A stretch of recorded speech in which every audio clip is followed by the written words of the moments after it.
Donald Trump announced he's running for president in 2024, and oh my God, people are melting down. It is hilarious. I wanted to take a look at what Mike Lindell had to say, and I wanted to see what our old buddy Madison Cawthorn had to say. As it turns out, this dude's still around. Can you guys believe it? I thought he just disappeared from the face of the earth for a while. But he's had some things to say about this announcement, too. Apparently, he was there when it was announced. So we're going to take a look at some of that in a second. Let's listen to what Mike Lindell had to say. This is him at Mar-a-Lago while Donald Trump announces his 2024 run for president, November 15th, 2022. Check it out.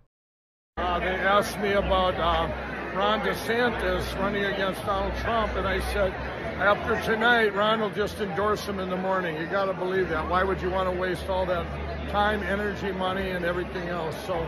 Well, unfortunately for Donald Trump, that didn't happen. Ron DeSantis is Donald Trump's only real possible opponent in the 2024 election.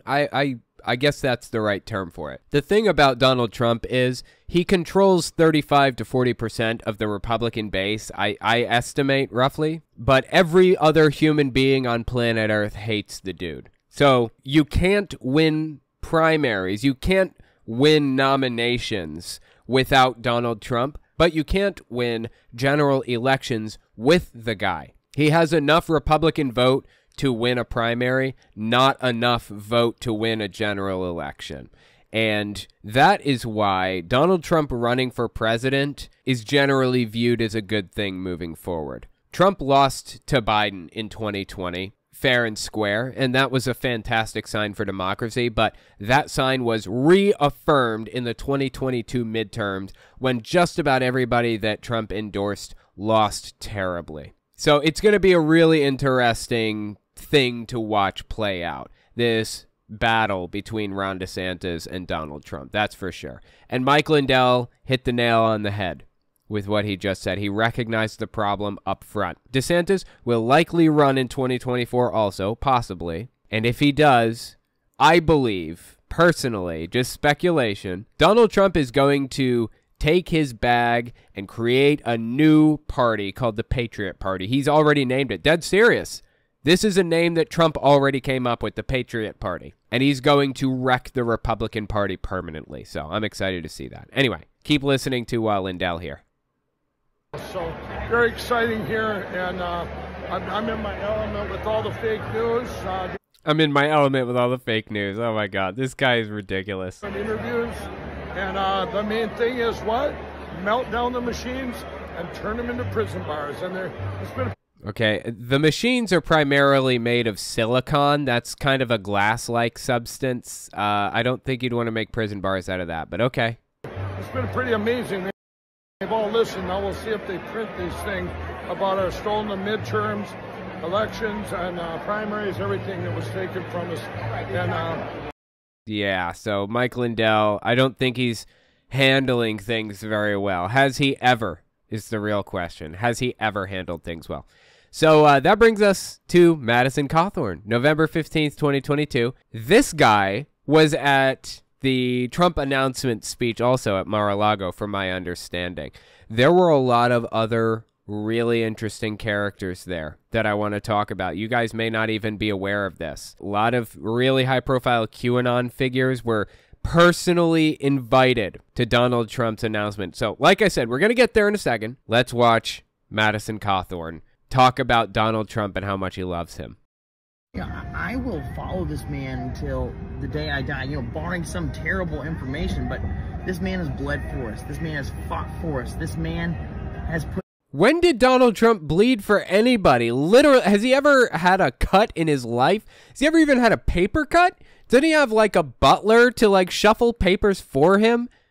Put his entire career, has put his entire life, has put his entire persona, everything about him, everything about the Trump family, the children, him, his wife.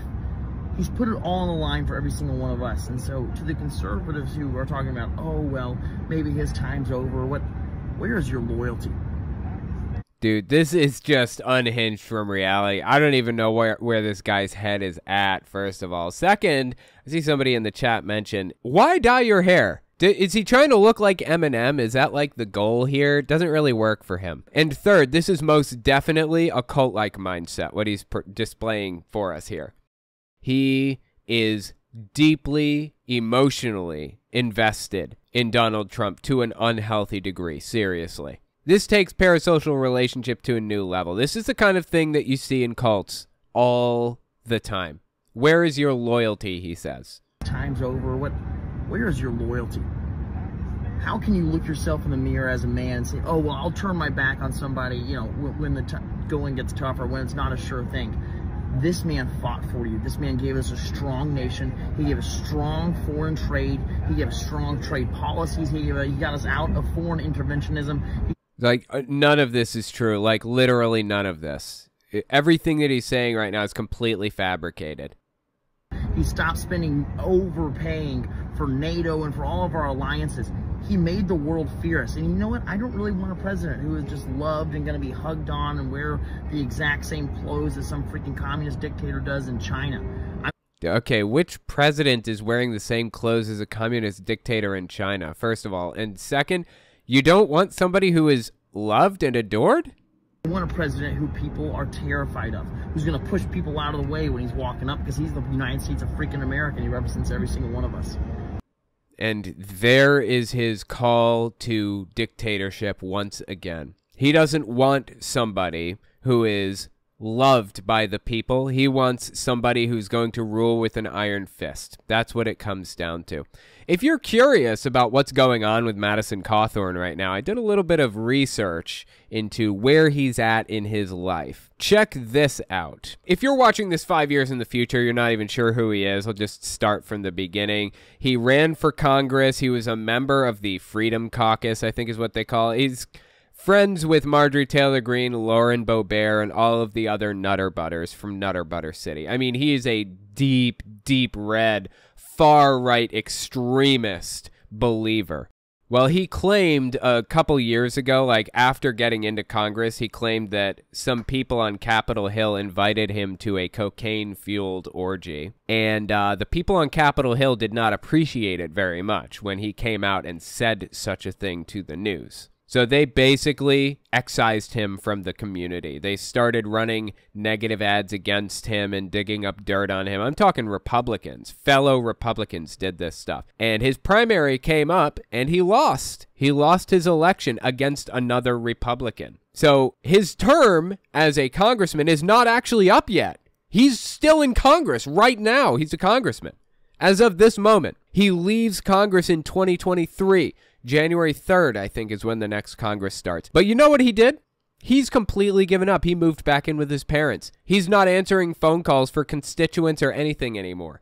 He's not fundraising. He's not doing anything. He's walked away from it completely before his term is even up. He's not even taking any votes anymore. Seriously. Oh, and check this out. He was gathering donations for his primary and for his general election, right? You can do that. You can gather donations for both a primary election and a general election simultaneously. So the primary is basically two Republicans run against each other, or two Democrats run against each other to determine who becomes the nominee, who's going to run against the other party in November. Primaries usually happen around March, April, May, somewhere in there. So he was collecting donations for his primary back in March, April, May, and he was also collecting donations for the general election simultaneously. Well, guess what old Madison Cawthorn did?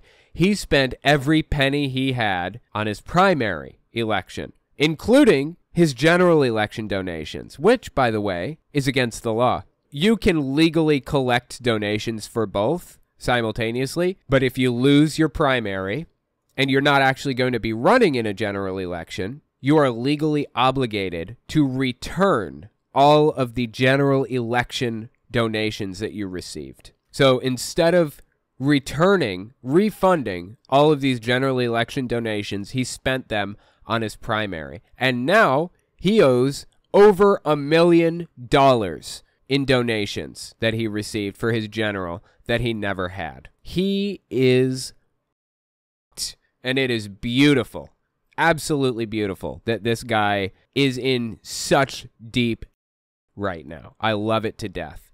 From my understanding, he's already incurred $17,000 in fines on that $1 million that he hasn't paid back. We'll see how high that goes.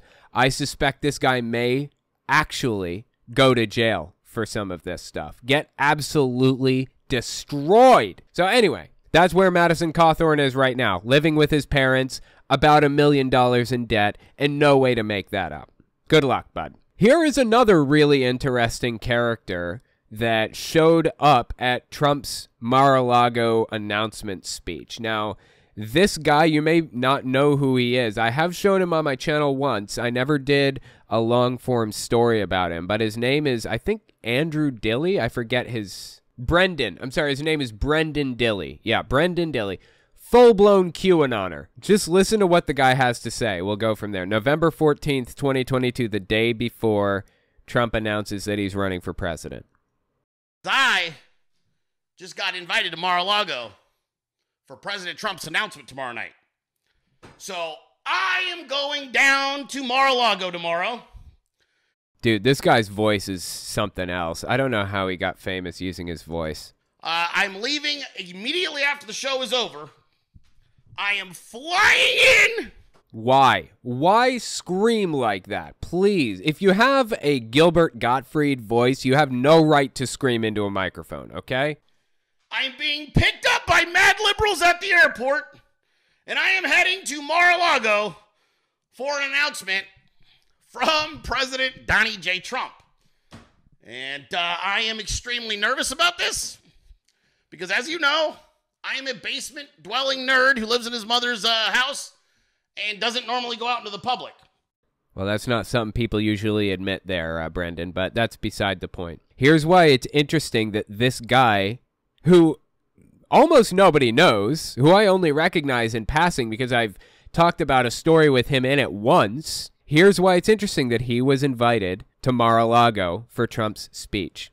He is a full-blown QAnoner and a QAnon influencer. Why was this guy personally invited to Mar-a-Lago for Trump's speech? He was invited because he's so influential in the QAnon movement. You may recognize the guy on the right here as the praying medic. He is probably the most influential and well-known QAnoner in existence. QAnon interpreter. He interprets the garbled nonsense that QAnon spits out all the time. Anyway, on the left here is our buddy Brendan Dilley. So the praying medic, famed QAnon interpreter, and Brendan Dilley are sitting here talking to each other. Check it out. This is from 2019, May 2019. Q has often said, especially over the last 6 months, this is going to be the end of the D party.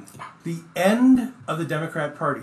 Okay, now, if you are, average person listening, watching Q, like, what do you mean the end of the Democrat Party? The Democrat Party is not going to end. Yes, it is. No, it isn't. And I'm going to explain to you how the Democrat Party is going to end. What we are going to see in the next year unrolled is likely hundreds of members of Congress, most of them Democrats, some Republicans. All right, they're going to be arrested and they're going to be prosecuted for corruption. Q said that people in Congress were warned the storm is coming, and they were told, if you are playing the game and you are in Congress when the storm hits, you're going to be prosecuted. So my question is, why did Trump personally invite this guy to his Mar-a-Lago announcement speech? You know why? Because he's playing into the QAnon movement. Trump loved to play coy, like he had no idea what QAnon was. Oh, I don't know what it is, but I understand that they're patriots and they love America. After inviting this guy, among other major QAnon figures, to his announcement speech, he can no longer claim ignorance on QAnon. He knows exactly what it is. And the fact that he invited this guy specifically tells me exactly how invested in it he is. It tells me exactly how much he knows about it. This guy's claim to fame is the fact that he is a QAnoner. No more, no less. Somebody should really be going through the crowd at Mar-a-Lago and looking at who was there. Looking at who had, like, press passes and whatever other thing they passed out there, and trying to connect the dots and figure out exactly who Trump invited to get an idea of what Trump actually does know. So he can't play dumb anymore. This is Shane Vaughn, and he had an interesting reaction to Donald Trump's 2024 announcement, too. Oh, my God, dude. I talked about this dude the other day, but I could not resist but talk about this one. This is from late April 2022. This is obviously before Trump announced that he's running for president, but I want to give you an idea of how this guy feels about Trump in the first place before we listen to his bizarre, adoring rant about Donald Trump running in 2024. So check this one out. Late April 2022. Just listen to this to get an idea of how he feels about him first. This is about a God that appointed a man. And you see, I've got enough Italian in me to know what loyalty means. Here's the way it works for me. I love loyalty. Loyalty is a forgotten quality. Okay, I don't think loyalty is a forgotten quality, first of all. Second, this guy actually claims that Trump is a messiah. That he takes it a step beyond, like he was appointed by God to blah, blah, blah. He actually believes that Trump is a full-blown messiah. Appointed by God, the anointing is upon him, and he's going to take care of America and the Son of Man and all the whole 9 yards with this dude. Donald Trump, you fought for my family will fight for you. You went in that White House and you made our life better. In what way? How did he make life better for anybody?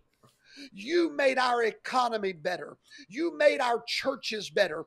You allowed us the freedom to choose a vaccine if we wanted one or not. Wow, that's a clever little way of sidestepping that little minefield. Yeah, a lot of Trumpists were not happy when Trump came out and endorsed the vaccine, told people to go get vaccinated. They were very upset about that, but not Shane Vaughn. Not Shane Vaughn. You know why? Because Shane Vaughn believes Trump is the Messiah. He believes that anything that Trump says or does is basically protected under the veil of his messiahship that he's been blessed with by God. You fought for our freedom, and I'm not about to start second-guessing your choices and what you do. This dude loves Trump too much. He loves him too much. There is a line, and he has crossed it. If you make a mistake, it'll be on you, sir. But I will be loyal. I'm not a Tino. I'm not a Trumpist in name only, I assume, is what he means. Love this screenshot, by the by. That is fantastic. But aside from that, yeah, Trumpist in name only, I guess, is what that means. Tino, okay? Not a Valentino. I am a... Okay, I don't know what a Valentino is. I am a Trump supporter. Why? Because God chose the man, and I've got sense enough to know it, recognize it. I know where the blessing is. Let me tell you something. When you find a blessed man, when you find a blessed ministry, you better plant your feet under that blessing, and it will fall down on top of you. Wow, dude. Wow. Yeah. Again, he thinks that Trump is a messiah. He's used that word. That's not something that I'm just making up. He's actually said that he thinks that Trump is a messiah. I don't want to go down this road too deep, but there's like a whole set of videos from Shane Vaughn where he calls Trump a messiah. This is just one video, one short 30-second segment where he calls Trump a messiah. If you are anointed by Yahweh for a specific plan and purpose, you are a Messiah. Yeshua was the Messiah of mankind, but Donald Trump is the Messiah of America. So the point is that, like I said, there are a few videos. We could go down a rabbit hole, and I have before, about this guy and his view that Trump is a messiah. But the point is, he seriously believes that Trump is a messiah. Well, listen to his reaction to Trump announcing that he's running for president again. November 16th, 2022. This is the next day after he announced. I'm so very happy tonight for this great republic, My heart is so happy when I heard him say these words: America's great comeback begins right now. Ladies and gentlemen, help is on the way. Why does America need help in the first place? I thought that Trump was such a great president that he was anointed by God, right? He's a Messiah. Why didn't he fix everything from the very beginning and set it up so it couldn't be like destroyed by the devil or whatever? I just don't understand. Doesn't he have God's blessing? Can't he do anything he wants? God's anointed servant is rising up from the ashes, now being fought on both sides, Republicans and Democrats. But I'm here to tell you tonight that we prophesied to you 2 years ago about an eagle, that Yahweh had taken this eagle and put it to the side for it to fly again. And tonight, that eagle, wounded and at many times discouraged, but that wow, dude, this is just weird. So, oh my God, what? I'm going to have to dig into this deep. So he's saying that he prophesied 2 years ago something about an eagle that was wounded. I would love to know exactly what it was that he said. A lot of the time, they don't specify exactly what they said. In fact, I've heard cases where televangelists just claim that they said something like 2 or 3 years earlier and don't actually play the clips for you or show you any proof. Like, who knows if they actually said any of this stuff, if they ever actually prophesied any of this stuff, quote unquote. But even if he did prophesy about an eagle 2 years ago, that's not very specific. I need something real specific if you're going to tell me that God is speaking to you in your head and you want me to believe you. I'm going to need a little bit more than your word for it. So what was the other thing he said? I'll tell you, let me just step back a little more. Keep listening to this. Wounded and at many times discouraged, but that eagle flapped his wings, hallelujah, and let the whole world know that he is returning.